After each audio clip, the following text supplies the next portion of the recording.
Everything you've been doing to change your body composition is actually the reason it's not changing. You're training 5 or 6 days a week, you're tracking your macros, and somehow your body is going in the wrong direction. I know it sounds and feels backwards, but I've watched it happen to hundreds of women. Today I'm going to show you the receipts. 2 women, both in their mid-50s, both stuck, and how they both completely changed their body composition without working a single bit harder. Let's start with Paula. Paula was not a beginner. She'd been training for years. She was doing CrossFit, long, hard Peloton rides, 5 or 6 days a week of training, and she was, by all accounts, doing everything right. But she was feeling unhappy with how her body looked, felt, and performed, and all of that was impacting her mood and self-worth. Paula wasn't making excuses or winging it. She was logging every meal, showing up every day, pushing hard, and her body was doing the opposite of what it should have been doing. She felt stuck in a way that was hard to explain because she knew she wasn't cutting corners. It didn't seem to matter how much she cut her calories or how hard she exercised. Her body just refused to change, and now she's sidelined by an ankle injury that just will not heal. Here's what the data showed almost immediately. She was consistently eating about 1,400 to 1,500 calories per day. For her size and activity level, she should have been maintaining a little over 2,000 calories per day. That's not a small gap. That's a big problem. And the effects of this gap were showing up everywhere. Her ankle injury that wasn't healing, her energy was low, her body composition wasn't improving, and her last bone density scan was in the yellow. All signs of low energy availability. Her body simply did not have enough fuel to train, recover from injury, maintain bone density, improve body composition, or even keep her awake and moving throughout the day. And this is where many coaches get it wrong. Their client comes in and says, I want fat loss. And the coach says, okay, let's cut your calories back. But if I had started by cutting her calories further, we would have dropped her below what her body needs just to function. And that is a recipe for more muscle and bone loss, poor recovery, poor injury healing, more system stress overload, more dysregulation in her hunger, appetite, and thyroid hormones, all of which would have made her feel worse in her body, not better. So we did the opposite. We increased her calories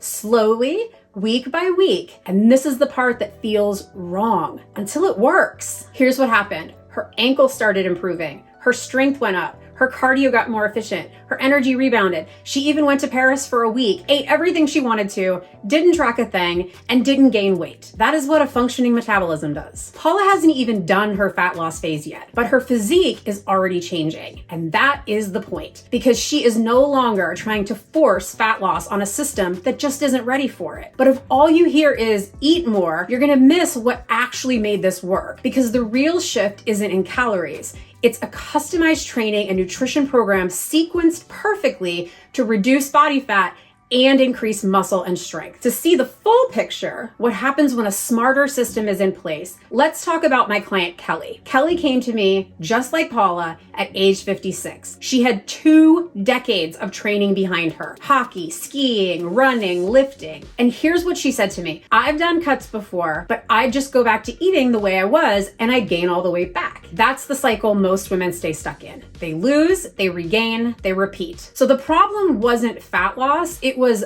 I don't know how to make this stick. For Kelly, we didn't do what most of the internet was telling her to do. We didn't slash her calories. We didn't pile on a bunch of cardio. We used a small, controlled deficit that she could actually stick to and feel strong. We trained with progression, close to failure, with real weights. We fueled her workouts so her performance stayed high, and most importantly, we built a system around her life rather than despite it. During her fat loss cycle, she traveled a lot. She went through the winter holidays. She handled a major family health crisis. And we didn't restart every time something went off plan. We recentered and kept going. And guess what happened? She lost 9 pounds of body fat. But that's not the most impressive part. The real shift happened after. We reversed her calories, not back to where she started, but about 300 to 400 calories per day higher than where she started, which means she didn't have to feel restricted every day. She could actually go back to enjoying traveling all over the world on skiing trips with her girlfriends, and she maintained the fat loss. Her jeans fit again, she felt strong, and for the first time, she knew this is not temporary. And this is where most diets fail. The cut is treated like the finish line, but the cut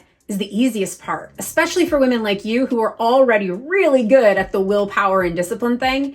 You prove it in every single area of your life. The reverse back to the new maintenance is what makes the result permanent. And it's what allowed Kelly to maintain the fat loss while building more muscle. Imagine how relieved she was to realize that she didn't have to keep eating bird food forever. She could eat more and get stronger. If you're watching this and thinking, I'm doing all the right things, and it's still not working, you won't solve it just by increasing your effort. You need a better strategy. And in the next video, I'm gonna break down exactly what that strategy looks like step by step, but stay with me because this next piece is what ties all of this together. Paula and Kelly had different starting points, but they hit the same wall. And what changed everything was not effort, it was sequence. First, build the foundation. This is what we did with Paula before a single calorie was cut. We made sure that her body had enough fuel to train, recover, and function. Without this step, everything else will fail. Second, run the fat loss phase. Not a crash diet. We're not white knuckling it. A small intentional deficit with the structure to hold it. This is what Kelly did. And she lost 9 pounds of body fat while traveling and going through a family health crisis. Third, reverse with intention. Not back to where you started, ideally above it. Kelly ended up eating 300 to 400 calories per day more than when she started, and she maintained every pound of the fat loss. Build the foundation, run the fat loss phase, reverse with intention. In that order. Not all at once, not in a rush, because your body is not a beginner system anymore.